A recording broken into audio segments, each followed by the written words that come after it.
host, guests, and call-in participants. These do not necessarily represent the views of this show's distributors or sponsors. This program may contain obscene, profane, or otherwise objectionable language. Viewer discretion is advised.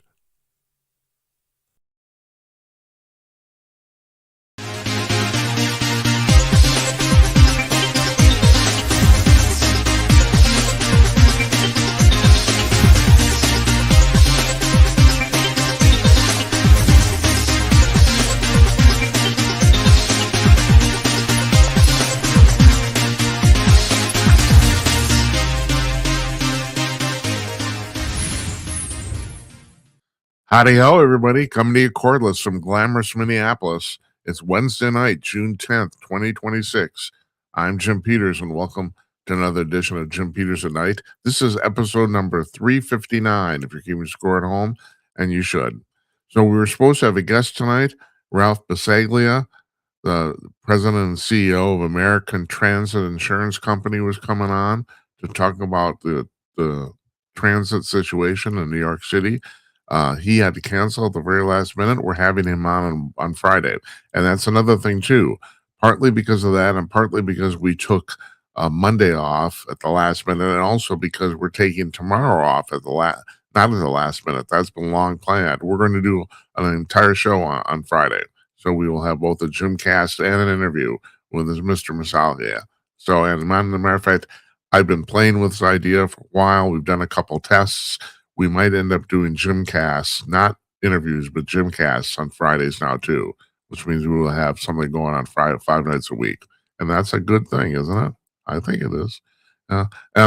So we are taking tomorrow off completely, but not completely. We are going to do our TikTok show at 10 p.m. Eastern on TikTok. The handle is Jim at Night, as it is everywhere. We had a great crowd last night. Got us, our old friend Think actually showed up, that was terrific. And a nice chat with him. I do have to tell you about one thing that happened though. So I'm playing with what they call the multi-guest feature, which is a way you can actually put visitors on the screen. First time I did it last night. Well, last night was our 6th show on TikTok, not counting the 2 tests. And this couple shows up, and they're in their like early 20s or something like that, you know.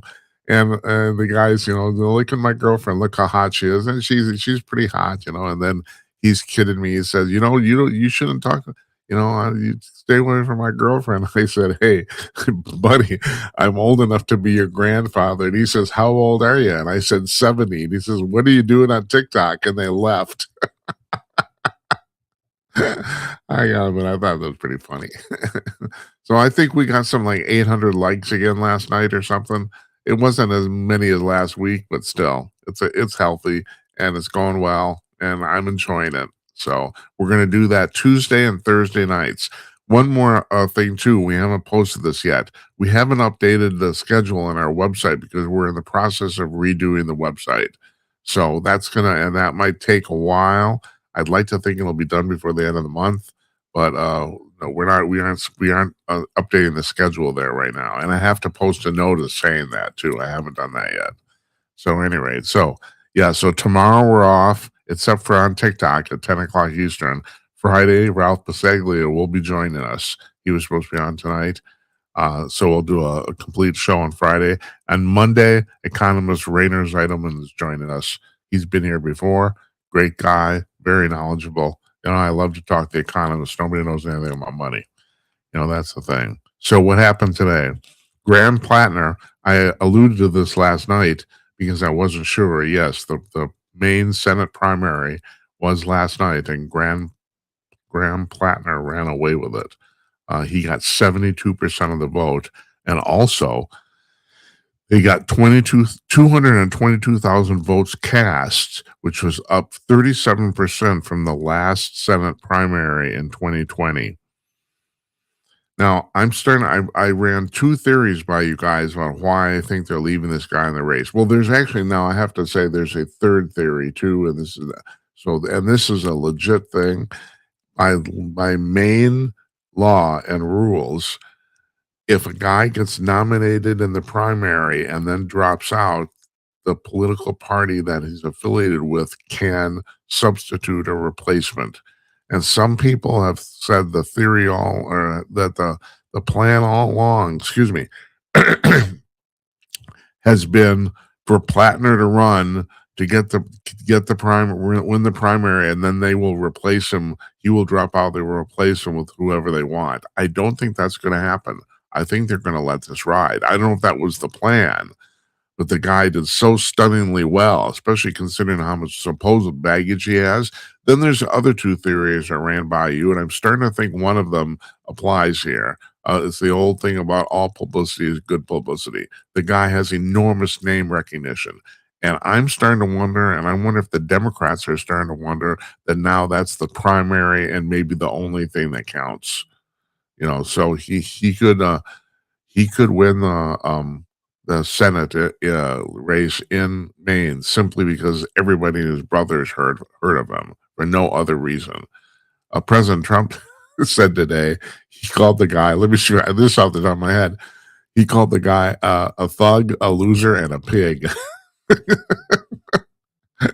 So, yeah, I guess Trump's not a fan. Trump went on about saying that. He says, I've been in construction all my life. He says, I know those guys. They're pigs. He meant losers. Okay. Now, this is Susan Collins. This will be her fifth election for the Senate. She's been reelected. She's been elected or reelected 4 times. She's served 5 terms so far. She's in her 5th term. This is going back to like 1996, if I'm right. So, and she's a Republican, and that's a very blue state. But she has had difficult campaigns before and always seemed to succeed. I think the Maine people like her because she's a Mainer and she's reasonable. And even Trump said today, he said I am endorsing her. He said she's not my favorite person in the Senate, and she sometimes votes against me. But he said, apparently this is true. She's like, hasn't missed a vote in like 10,000 tries. It's unbelievable. And he called her a rational person and a serious, a respectable senator. And he was, I got to give the president credit. He was, how do I put this? Reasonably supportive, even though he is obviously not a fan of hers. And all those things he said about her are true. So I sometimes wonder why she's a Republican, because she has a tendency to vote against Republican stuff so much. But, it might be because of the district she represents. Who knows? But anyway, I do not think they're going to kick him off the ballot. I don't. I think they're going to let this run.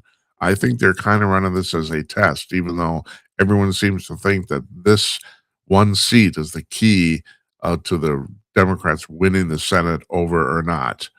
So I've had a prediction going on out here that the Republicans will hold both the House and the Senate. I'm starting to wonder about the House. I think the Senate is assured. And also this came up today to do if you the market was down about 1.5%. I don't know what the fuck is wrong with me. I gotta get my shit together. I can't talk. And everyone's saying, well, it's a market. No, it's not a crash. It's just like 1.5% is not that big a deal. It's up. The thing is that the Dow's at 50,000 now, so 1.5% is like 900 points. So, but 1.5% is not that big of a daily drop. But that said, and this was touched on today, and even the president talked about this a little bit.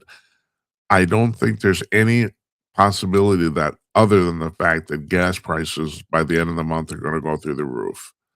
Many of the CEO of Exxon is saying that. Many other economists are saying that, if only because all of the petroleum reserves worldwide are tapped out because of what's going on in Iran. And not only that, even if that war were to end by the end of this month, the chances are that things wouldn't be back to normal by the November election. And yeah, if gas prices are really high in November, I think the Republicans, relatively speaking, might be screwed. I think they will lose the House. So I don't know. We'll see. We'll see what can be done about that. It seems like the president today, he has given up on negotiating with Iran. I've always thought this was a ruse. I don't know why they were rusing it. I don't know if they needed time to build up some military forces.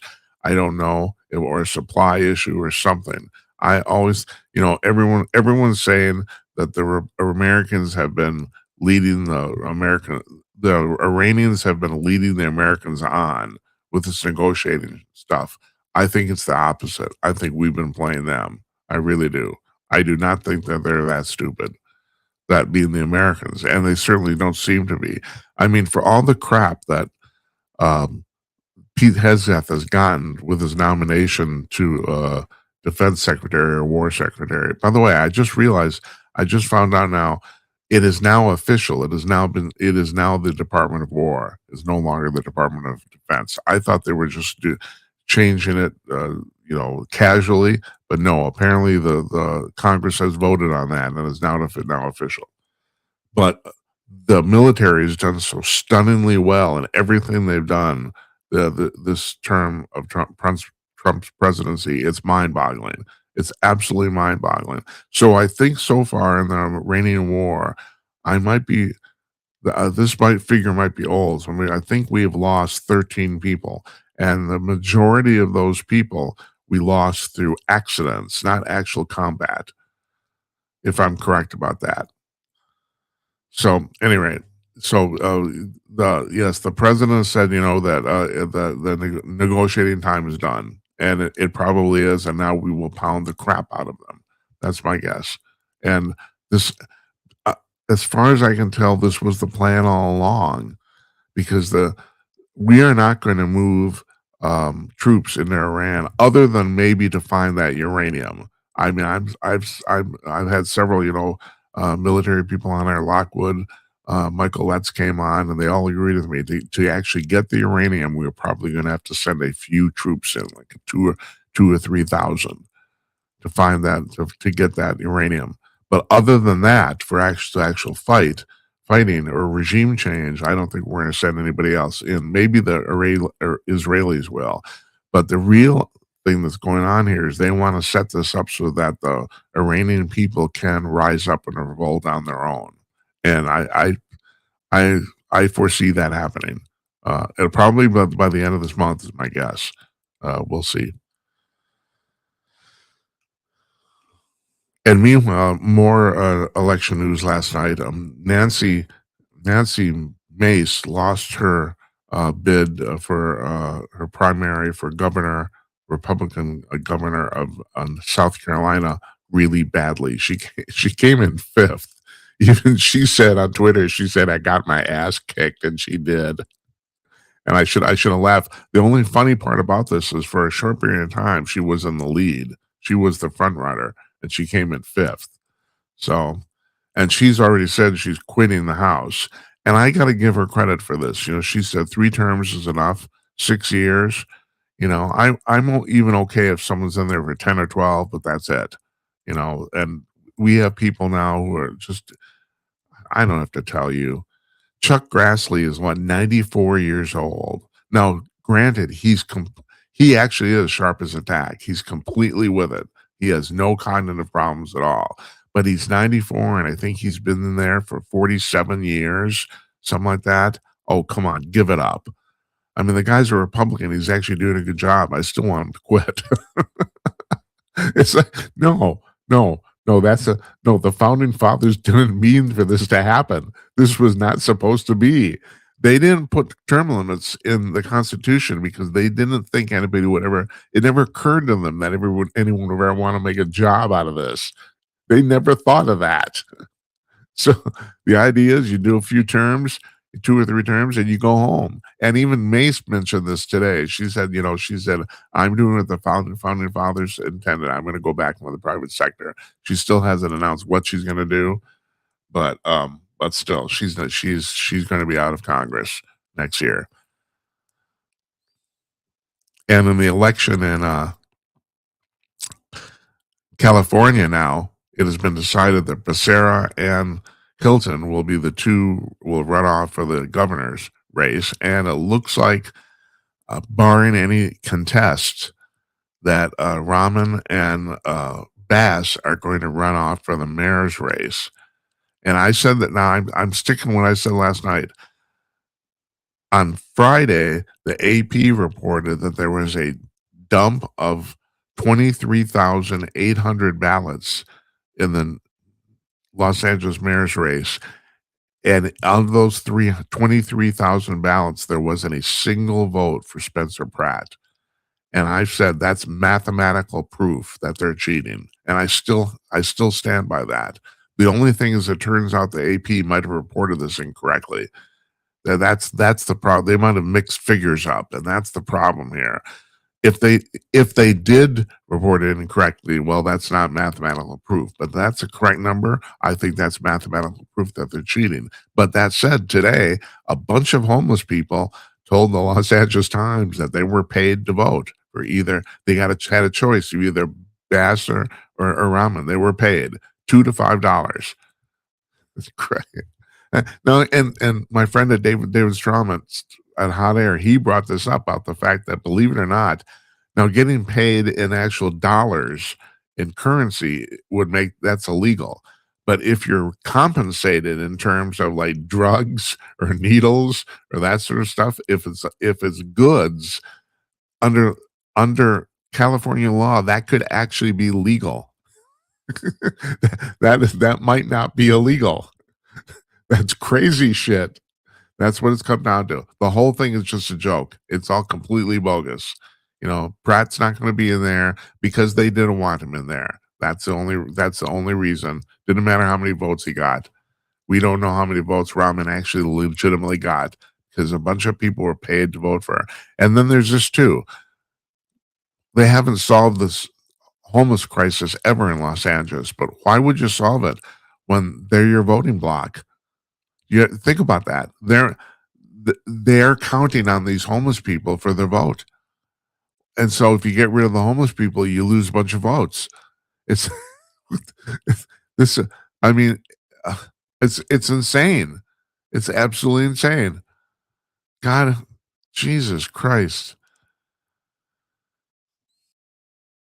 David Strom at Hot Air also wrote about this today, and I don't know if you guys have been following this. So, and now I don't have the guy's name in front of me. Is it Andrew Haver? Is that his name? The young man that was killed in England by by Muslim man on the street, who then claimed that he stabbed him because it issued a racial slur. And apparently this is all caught on security camera, including the audio, and that never happened.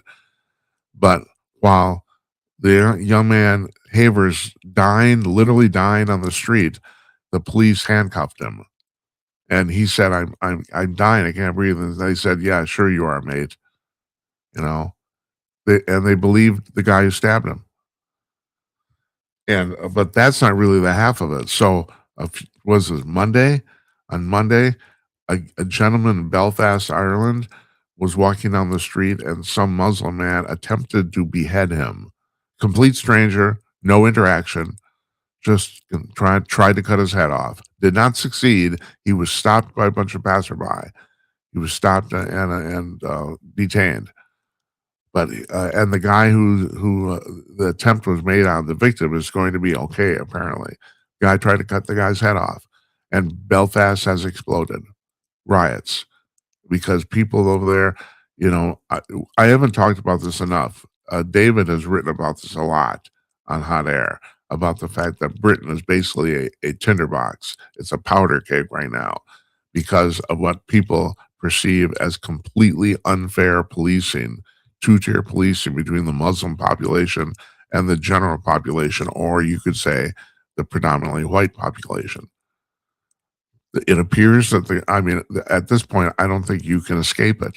The government, the liberal government, is favoring the Muslim population. They are, and I say that I don't think that's an opinion at this point, and neither do the people in Britain either. And Strom and many other people said it's just a matter of time before people revolt, and this might be the start of it. That whole thing's it's really terrible. I mean, we're living in we don't. It seems like we don't have any civilization anymore. You know, I mean, this whole thing, this has gotten out of control too, and this is happening all over America. What do they call where teenagers get together and are basically in giant gangs and take over places? You know, what's that all about? I'm for uh, on TikTok last night. Somebody asked me what I thought about the verdict in the the what's Anthony what's his name? Oh, geez, the kid who stabbed the kid at the track meet. You know, well, I mean, I think it's obvious he's guilty, and he should put away. But because he was a minor, he isn't anymore. He's 19 now. Because he was a minor, I thought they should go relatively um, uh, lenient with him. It's like I do believe that minors should be given a little extra leeway because, frankly, they're stupid. I mean, children are stupid, and they're children. They are. So these kids that are getting together on social media and going all over the place and taking over shopping malls and stuff like that, I don't think they should be put away for 30 years or anything like that. But I think they should all be in jail. And then someone will say, "Well, you're just doing that to send a message." And yeah, you're damn right we are. And sit down and shut up. You're an idiot. How co I don't understand how anybody can disagree with me on this. Children are inherently, intrinsically stupid, and children are anybody under the age of 18. In the 1970s, they dropped the legal age of adulthood in the United States from 21 to 18. I think that was a mistake. I really do. But that's kind of, that's neither here nor there, there now. But and finally, David Grusch, the guy who's been blowing the whistle on the U.S. government on the UFO UPA thing for a while, he said today, and I think I don't know if he said this in Congress or not. Well, it's two things. The thing that made the news about the fact he said there's billions of dollars that are not being that are basically being lost in black projects that the Congress does not know about, and Congress is pissed about that, as you might imagine. But he also said, excuse me, that according to what he knows, the government is aware of several different species of extraterrestrials or non-human intelligence, and he said they range anywhere from regular upright humanoid type beings walking around to what he called plasma beings, that basically have no fluid bodies and no particular structure. Oh man. The problem with this is can you imagine that? There's a lot of people who can't wrap their minds around this, or the fact that they're not coming from other planets, but they might be coming from another dimension. Can you wrap your mind around that? And that's the problem. I do think the government might have a actual case here in the fact that they're not releasing a lot of this stuff to the public, or they don't want to because they don't think the public's going to understand it. And I think there might be something to that. You come from another dimension. What the hell is that? What is that? And that's the thing. We don't even understand. Even our scientists don't understand how this works, let alone some guy, working at a gas station in Secaucus, New Jersey. How are you supposed to understand that? Or as Tom Vernon was on here about a month ago, the guy from the UAP podcast had a great conversation with him. He said the same thing. It's maybe that the extraterrestrials from another planet are using the dimension to get here. Recent abductee said that he was told by his abductors that their planet is 68 light years from Earth, and that the trip takes 45 minutes. Well, huh? So that means if you were traveling at the speed of light, which we can't do, if you're traveling at the speed of light, it would take 68 years. That's what it means. And they get here in 45 minutes. Well, how the fuck do you do that? It's like, we don't have figured that out. Believe it or not, we actually know theoretically how to travel faster than the speed of light. We know that. We can't muster the energy to do it. Bob Zalzar said the spacecraft he worked on, the UFO he worked on, they used an antimatter reactor. And that would probably, you can generate antimatter explosion is way, way, way bigger than a standard nuclear atomic explosion. Not even close. I mean, if you here on Earth, if you had matter and antimatter, even a few molecules connect with each other, there's a possibility you could blow the whole planet up. So, I mean, who knows what's going on, you know? So we'll see. I'm still sticking to the fact that I don't think Trump is actually going to announce anything or say anything from a podium until 2 weeks before he leaves office. But I've also suggested that what's really going to happen here is in the fifth or sixth or seventh data dump, there's going to be a video or something that will actually completely prove that this is true. There'll be a smoking gun, and they'll just leave it at that, just like they did during Watergate. That's my, in Watergate, Nixon never actually came out and admitted he was wrong. It's just that one of the data dumps they made to Congress, there was a file in there where it was obvious the president knew what was going on. And so that was that, and that was it. Yeah, fun. Okay, so like I said, we're off tomorrow. That's been long planned. On Friday, we're going to do a complete show. Ralph Basaglia from what's the name of that company again? Hold on. The American Transit Insurance Company. He's the CEO and president. He's going to be here. We're going to talk about transit in New York City, believe it or not, and you'll find that interesting because I do. But tomorrow, Thursday night, we are doing our show on TikTok at 10 p.m. Eastern. This is 1 hour. Just come by. It is basically completely interactive. People ask me questions. We talk. It's fun. I don't have to prepare anything. It's really kind of cool. I enjoy it. So, yeah, that's tomorrow night on TikTok, Thursday night, Friday night, Saglia, and we'll do a Jimcast. We're gonna do a full show on Friday, and Monday, Rainer Zeidelman, the economist, will be joining us. He has a new book out. I don't know what it's called. I think it's coming out on Tuesday, if I'm right. So I want to thank you folks again for watching and listening. I really appreciate it. Like and subscribe if you could. I know everyone tells you that, but I really appreciate it. I really would. And thanks for dropping by. Good night, Uncle Donnie, wherever you are. And good night to you, wherever you may be. Appreciate you watching, folks. You have a nice evening. We'll see you on TikTok tomorrow night. Jim and Night's our handle. Take care.